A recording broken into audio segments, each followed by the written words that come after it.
ಮೈಸೂರಿನ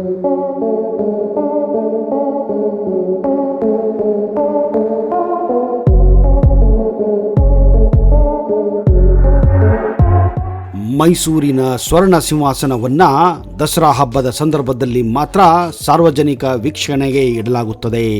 ಇತರೆ ದಿನಗಳಲ್ಲಿ ಇದನ್ನು ಅರಮನೆಯ ಸುರಕ್ಷಿತ ಲಾಕರ್ಗಳಲ್ಲಿ ಇಟ್ಟು ಭದ್ರಪಡಿಸಲಾಗುತ್ತದೆ. 1897ರಲ್ಲಿ ನಡೆದ ಹಳೆಯ ಅರಮನೆಯ ಅಗ್ನಿ ದುರಂತದಲ್ಲಿ ಈ ಸ್ವರ್ಣ ಸಿಂಹಾಸನವನ್ನು ರಕ್ಷಿಸಿದ್ದೇ ದೊಡ್ಡ ಸಾಧನೆಯಾಗಿದೆ. ನಿಜ ಹೇಳಬೇಕೆಂದರೆ ದ್ವಾಪರ ಯುಗದ ಯುಧಿಷ್ಠಿರನ ಮೊಮ್ಮಗ ಪರೀಕ್ಷಿತನ ಸಿಂಹಾಸನ ಇದಾಗಿತ್ತು.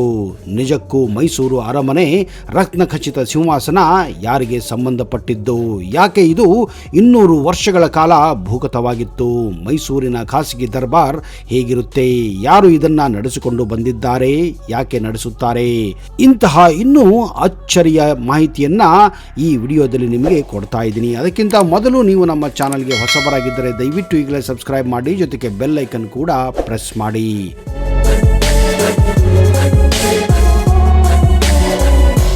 ನಮಸ್ಕಾರ ಸ್ನೇಹಿತರೆ. ಮೈಸೂರು ದಸರಾ ಅಂದರೆ ಕಣ್ಣು ಅರಳಿ ಬಿಡುತ್ತದೆ, ಕಿವಿ ನಿಮಿರುತ್ತದೆ. ಅದಕ್ಕಿರುವಂತ ಶ್ರೇಷ್ಠತೆ, ಘನತೆ, ಗೌರವ, ಪರಂಪರೆ ಬಹಳ ವಿಚ್ಛಿನ್ನವಾಗಿದೆ. ಮಾಮೂಲಿ ದಿನಗಳಲ್ಲಿ ಭದ್ರತೆಯಲ್ಲಿ ಇರುವ ಈ ರತ್ನಖಚಿತ ಸಿಂಹಾಸನ ಬಿಡಿ ಬಿಡಿಯಾಗಿರುತ್ತದೆ. ದಸರಾ ಸಂದರ್ಭದಲ್ಲಿ ಗೆಜ್ಜೆಗನ ಹಳ್ಳಿಯಿಂದ ಬರುವ ಜನ ಇದನ್ನ ಜೋಡಿಸುತ್ತಾರೆ. ನವರಾತ್ರಿ ಆರಂಭದ ದಿನ ಸಿಂಹಾಸನಕ್ಕೆ ಸಿಂಹ ಜೋಡಣೆಯನ್ನು ವಿಧಿವಿಧಾನದಂತೆ ಮಾಡಲಾಗುತ್ತದೆ. ಅನಂತರ ಪೂಜೆ ಸಲ್ಲಿಸಿ ಒಡೆಯರ ಆಸೀನರಾಗಿ ಖಾಸಗಿ ದರ್ಬಾರ್ ನಡೆಸುತ್ತಾರೆ. ಈ ರತ್ನಖಚಿತ ಸಿಂಹಾಸನ ಪೌರಾಣಿಕ ಇತಿಹಾಸವನ್ನೇ ಹೊಂದಿದೆ.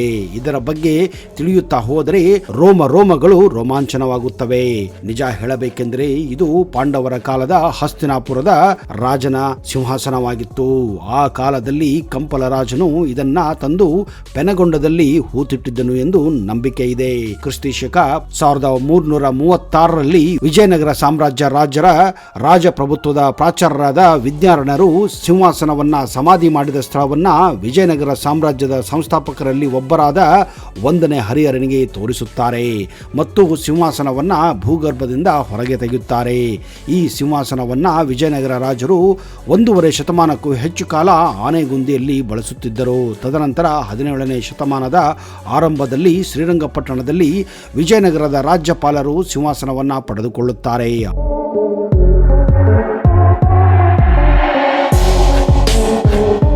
ಆ ಬಳಿಕ 1609ರಲ್ಲಿ ಆಗಿನ ಮೈಸೂರು ಅರಸರಾದಂತಹ ರಾಜ ಒಡೆಯರವರು ಶ್ರೀರಂಗರಾಜಲೂರನ್ನ ತಲಕಾಡಿಗೆ ಓಡಿಸಿ ಶ್ರೀರಂಗಪಟ್ಟಣವನ್ನ ವಶಪಡಿಸಿಕೊಂಡರು. 1690ರಲ್ಲಿ ತಮ್ಮ ರಾಜಧಾನಿಯನ್ನ ಶ್ರೀರಂಗಪಟ್ಟಣದಿಂದ ಮೈಸೂರಿಗೆ ಬದಲಾಯಿಸುತ್ತಾರೆ ಮತ್ತು ಸಿಂಹಾಸನವನ್ನ ಮೈಸೂರಿನ ಅರಮನೆಗೆ ಸಾಗಿಸಿ ಪ್ರಥಮ ಬಾರಿಗೆ ಸಿಂಹಾರೋಹಣ ಮಾಡಿದರೆಂದು ಇತಿಹಾಸ ಸಾರುತ್ತದೆ. ಇಂತಹ ಸಿಂಹಾಸನವನ್ನ ಕಾಪಾಡಿಕೊಂಡು ಬಂದಿದ್ದು ಮೈಸೂರು ಮಹಾರಾಜರ ಕೀರ್ತಿಯೇ ಎನ್ನಬಹುದು. ಈ ಸಿಂಹಾಸನವನ್ನ 1897ರಲ್ಲಿ ನಡೆದ ಹಳೆಯ ಅರಮನೆ ಅಗ್ನಿ ದುರಂತದಲ್ಲಿ ರಕ್ಷಿಸಿದ್ದೇ ಬಹುದೊಡ್ಡ ಸಾಧನೆಯಾಗಿದೆ. ಅರಮನೆ ಬೆಂಕಿಯಲ್ಲಿ ಉರಿಯುತ್ತಿದ್ದರೆ ಬ್ರಿಟಿಷ್ ಪ್ರತಿನಿಧಿಗಳು ಮತ್ತು ಅರಮನೆಯಲ್ಲಿದ್ದ ಸೇವಕರು, ಬೆಂಕಿಯನ್ನು ಆರಿಸಲು ಬಂದಿದ್ದ ಸ್ವಯಂ ಸೇವಕರು ಮತ್ತು ತಮ್ಮ ಶಕ್ತಿಯನ್ನ ಬಳಸಿ ಸಿಂಹಾಸನಕ್ಕೆ ಕಿಂಚಿತ್ತೂ ಧಕ್ಕೆಯಾಗದಂತೆ ಸುರಕ್ಷಿತವಾಗಿ ಹೊರಗೆ ತೆಗೆಯಲಾಗಿತ್ತು. ಈ ಸಿಂಹಾಸನದ ಮಹತ್ವ ಕುರಿತಂತೆ ಕಾಳಿ ಪುರಾಣದಲ್ಲಿ ಈ ಸಿಂಹಾಸನಾಧಿಪತಿಯು ದೇವರುಗಳಿಗೂ ಮತ್ತು ಪ್ರಜೆಗಳಿಗೂ ಪ್ರತಿನಿಧಿಯಾಗಿದ್ದಾನೆಂದು ವರ್ಣಿಸಲಾಗಿದೆ. ಒಟ್ಟಾರೆ ಹೇಳಬೇಕೆಂದರೆ ಮೈಸೂರು ಅರಮನೆಯಲ್ಲಿರುವ ಸಿಂಹಾಸನವನ್ನು ಮತ್ತೆಲ್ಲೂ ನೋಡಲು ಸಾಧ್ಯವೇ ಇಲ್ಲ. ಮೈಸೂರು ಅರಮನೆಯಲ್ಲಿರುವ ರಾಜ ಸಿಂಹಾಸನ ಬರೋಬ್ಬರಿ 250 kg ತೂಕದ ಬಂಗಾರದ ಸಿಂಹಾಸನವಾಗಿದೆ. ಹಿಂದೆ ಇದು ಮೊಘಲರ ಆಕ್ರಮಣದಿಂದ ದೂರಿಡಲು 200 ವರ್ಷ ಕಾಲ ಭೂಗತವಾಗಿತ್ತು. ಆದರೆ 1999ರಲ್ಲಿ ಬ್ರಿಟಿಷರ ವಿರುದ್ಧ ಟಿಪ್ಪು ಸುಲ್ತಾನ್ ಮರಣದ ನಂತರ ಬಾಲ ಮಹಾರಾಜ ಮುಮ್ಮಡಿ ಕೃಷ್ಣರಾಜ ಒಡೆಯರ ಪಟ್ಟಾಭಿಷೇಕವನ್ನು ಮೊಟ್ಟ ಮೊದಲ ಬಾರಿಗೆ ಮತ್ತೆ ಈ ಸಿಂಹಾಸನದಲ್ಲೇ ಮಾಡಲಾಗಿತ್ತು.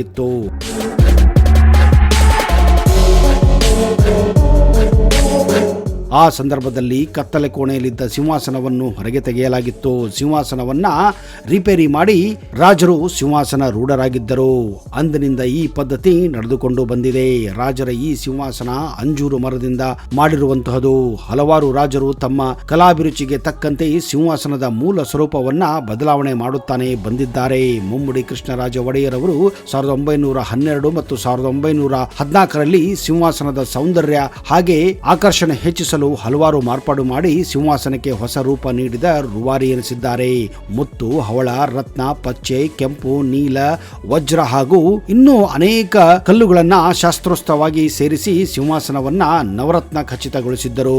ಅಪ್ಪಟ ಚಿನ್ನದ ಪಟ್ಟಿಗಳು, ಆಸು ಲೇಪನಗಳು ಮತ್ತಷ್ಟು ಸೌಂದರ್ಯದ ವಿಜೃಂಭಣೆಗೆ ಮೆರುಗು ನೀಡಿದ್ದಾವೆ. ಸಿಂಹಾಸನ ಹೊರಮೈ ಮೇಲೆ ಚಿನ್ನದ ಲೇಪ ಮಾಡಿದ ಬೆಳ್ಳಿಯ ತಗಡುಗಳನ್ನ ಜೋಡಿಸಲಾಗಿದೆ. ಚಿನ್ನದ ಅಲಂಕಾರಿತ ಎಲೆಗಳನ್ನ ಹೊಸದಾಗಿ ಕೂಡಿಸಲಾಗಿದೆ. ಕೆಲ ದಿನಗಳ ಬಳಿಕ ಹೊರಮೈ ಮೇಲಿದ್ದ ಬೆಳ್ಳಿಯ ತಗಡನ್ನ ತೆಗೆಸಿ ಸಂಪೂರ್ಣ ಶುದ್ಧ ಸ್ವರ್ಣ ಫಲಕವನ್ನ ಜೋಡಿಸಲಾಗಿದೆ. ಯದುವಂಶದ ಅರಸರ ಈ ಸಿಂಹಾಸನ ತೂಕ ಮೊದಲೇ ಹೇಳಿದ ಹಾಗೆ ಬರೋಬ್ಬರಿ 250 kg ಇದೆ. ಈ ಸಿಂಹಾಸನವನ್ನು ಏರಲು ಒಟ್ಟು 7 ಮೆಟ್ಟಿಲುಗಳಿವೆ. ಆ ಮೆಟ್ಟಿಲುಗಳು ಸುಂದರವಾದ 8 ಸಾಲು ಬಂಜಿಕೆಯಿಂದ ಅಲಂಕೃತವಾಗಿವೆ. ಮೆಟ್ಟಿಲುಗಳನ್ನು ಏರಿದ ಬಳಿಕ ಕುಳಿತುಕೊಳ್ಳಲು ಕೂರ್ಮಾಸನದ ಮಾದರಿಯ ವಿಶಾಲವಾದ ಪೀಠವಿದೆ. ಈ ಪೀಠದಲ್ಲಿ ಅದೃಷ್ಟ ಒದಗಿಸುವ ಶ್ರೀಚಕ್ರವಿದ್ದು ಅದರ ಮೇಲೆ ಸಂಸ್ಕೃತದಲ್ಲಿ ಅಕ್ಷರಮಾಲೆಯನ್ನ ಕೆತ್ತಲಾಗಿದೆ.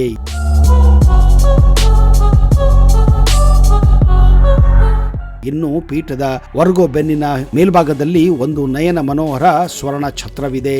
ಮಹಾರಾಜರ ಈ ಸಿಂಹಾಸನದ ಬಗ್ಗೆ ಸ್ವತಃ ಮುಮ್ಮಡಿ ಕೃಷ್ಣರಾಜ ಒಡೆಯರು ತಮ್ಮ ದೇವತಾ ನಾಮ ಕುಸುಮ ಮಂಜರಿ ಅನ್ನೋ ಸಂಸ್ಕೃತ ಗ್ರಂಥದಲ್ಲಿ ವಿವರಣೆ ನೀಡಿದ್ದಾರೆ. ಮೈಸೂರು ಅರಸರ ಸಿಂಹಾಸನವನ್ನು ನೋಡುವುದೇ ಒಂದು ಹಬ್ಬ. ಸಿಂಹಾಸನದ ಪೂರ್ವಕ್ಕೆ ಆನೆ, ದಕ್ಷಿಣಕ್ಕೆ ಕುದುರೆ, ಪಶ್ಚಿಮಕ್ಕೆ ಯೋಧರು, ಉತ್ತರಕ್ಕೆ ರಥಗಳನ್ನ ರೂಪಿಸಿ ಚತುರಂಗ ಬಲ ಈ ಸಿಂಹಾಸನವನ್ನು ರಕ್ಷಿಸುತ್ತದೆ ಅನ್ನೋ ಕಲ್ಪನೆಯನ್ನ ಸಾಕಾರಗೊಳಿಸಿದೆ. ಅದೇ ರೀತಿ ಮಹೇಶ್ವರನ್ನ ಉತ್ತರಕ್ಕೆ, ಬ್ರಹ್ಮನನ್ನ ದಕ್ಷಿಣಕ್ಕೆ ಮತ್ತು ವಿಷ್ಣು ದೇವರನ್ನ ನಡುವೆ ಕಲಾತ್ಮಕವಾಗಿ ಕೆತ್ತಿ ಸೃಷ್ಟಿ, ಸ್ಥಿಲ, ಲಯವನ್ನು ಕಲ್ಪಿಸಿದೆ. ಸಿಂಹಾಸನದ 4 ಮೂಲೆಗಳನ್ನ ಸಿಂಹಗಳಿಂದ, ಹಂಸಗಳಿಂದ ಅಲಂಕಾರಗೊಳಿಸಿದ್ದು, ಪುರಾಣದ ಶಾರ್ದೂಲ ಅಶ್ವಗಳನ್ನ ಕೂಡ ಈ ಮೂಲೆಗಳಲ್ಲಿ ಕೆತ್ತಿ ಶೋಭೆ ಹೆಚ್ಚಿಸಲಾಗಿದೆ. ಸ್ವರ್ಣ ಛತ್ರದ ಸುತ್ತ ಇರುವ ಚಿನ್ನದ ಹೊರಸುತ್ತಲೂ ಕಟ್ಟಿನ ಮೇಲೆ ಅಂದವಾದ ಸ್ಫಟಿಕವಾದ ಪುಟ್ಟ ಪುಟ್ಟ ಅಕ್ಷರಗಳಲ್ಲಿ 24 ಸಂಸ್ಕೃತ ಭಾಷೆಯಲ್ಲಿ ಶ್ಲೋಕವನ್ನ ಬಿಡಿಸಲಾಗಿದೆ. ಅದರಲ್ಲಿ ಮುಮ್ಮಡಿ ಕೃಷ್ಣರಾಜ ಒಡೆಯರ ಆಳ್ವಿಕೆಯ ಜಯ, ಯಶಸ್ಸು, ಸಮೃದ್ಧಿ ಕೋರುವ ಮಾಹಿತಿ ಇದೆ. 1940ರಲ್ಲಿ ಯದುವಂಶದ 25ನೇ ಮಹಾರಾಜ ಜಯಚಾಮರಾಜ ಒಡೆಯರ್ ಸಿಂಹಾಸನ ಮಾಡಿದ್ದರು. ಈ ವೇಳೆ ಅವರು ರಜತ ಫಲಕದ ಮೇಲೆ ಸಿಂಹಾಸನದ ಮೇಲೆ ಕೆಲವು ಪಾರಂಪರಿಕ ಮತ್ತು ಐತಿಹಾಸಿಕ ವಿವರಗಳನ್ನೆಲ್ಲ ಕೆತ್ತಿಸಿ ಆ ರಜತ ಫಲಕಗಳನ್ನು ಸಿಂಹಾಸನದ ಪೀಠದ ಮೇಲೆ ಶಾಶ್ವತವಾಗಿ ಅಳವಡಿಸಿದ್ದರು.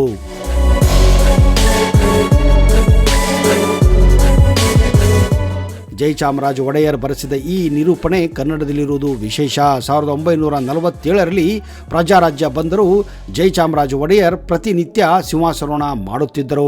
ಆದರೆ ಈಗ ಸಿಂಹಾಸನ ಸರ್ಕಾರದ ವಶದಲ್ಲಿದೆ. ಆದರೂ ನವರಾತ್ರಿ ವೇಳೆ 9 ದಿನಗಳ ಕಾಲ ರಾಜವಂಶ ಖಾಸಗಿ ದರ್ಬಾರ್ನಲ್ಲಿ ಸಿಂಹಾಸನಕ್ಕೆ ವಿಶೇಷ ಪೂಜೆ ಸಲ್ಲಿಸುವ ಮೂಲಕ ಸಿಂಹಾಸನ ರೂಢರಾಗುತ್ತಾರೆ. ಇದು ಪ್ರತಿ ಬಾರಿ ನವರಾತ್ರಿಗೂ ಮುನ್ನ ಸ್ವರ್ಣ ಸಿಂಹಾಸನಕ್ಕೆ ಜೋಡಿಸಿ ಅಂಬಾವಿಲಾಸದಲ್ಲಿರುವ ನವರಾತ್ರಿ ಎಂದು ಪ್ರದರ್ಶನಕ್ಕೆ ಇಡುವುದು ವಿಶೇಷ.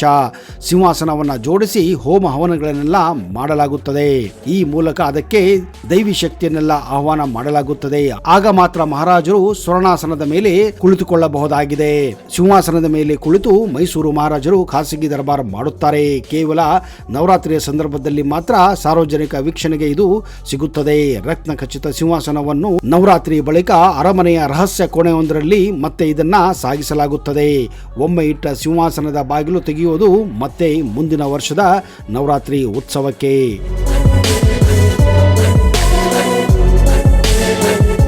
ಸ್ನೇಹಿತರೆ, ನಿಮಗೇನಾದರೂ ಅವಕಾಶ ಸಿಕ್ಕರೆ ಈ ನವರಾತ್ರಿಯಲ್ಲಿ ಈ ಸಿಂಹಾಸನವನ್ನು ನೋಡಿ ನೀವು ಕೂಡ ಪುನೀತರಾಗಬಹುದು. ಈ ಸಿಂಹಾಸನದ ಬಗ್ಗೆ ಇನ್ನಷ್ಟು ಮಾಹಿತಿಯನ್ನ ಮುಂದಿನ ಸಂಚಿಕೆಯಲ್ಲಿ ಮತ್ತೆ ತರುತ್ತೇನೆ. ಒಂದು ವೇಳೆ ನಿಮಗೆ ಈ ವಿಡಿಯೋ ಇಷ್ಟ ಆದಲ್ಲಿ ಜೈ ಚಾಮುಂಡಿ ಎಂದು ಕಮೆಂಟ್ ಬಾಕ್ಸ್ ಅಲ್ಲಿ ಹಾಕಿ. ಅಲ್ಲಿಯವರೆಗೆ ಜೈ ಹಿಂದ್, ಜೈ ಕರ್ನಾಟಕ. ನಿಮಗೆಲ್ಲ ಶುಭವಾಗಲಿ.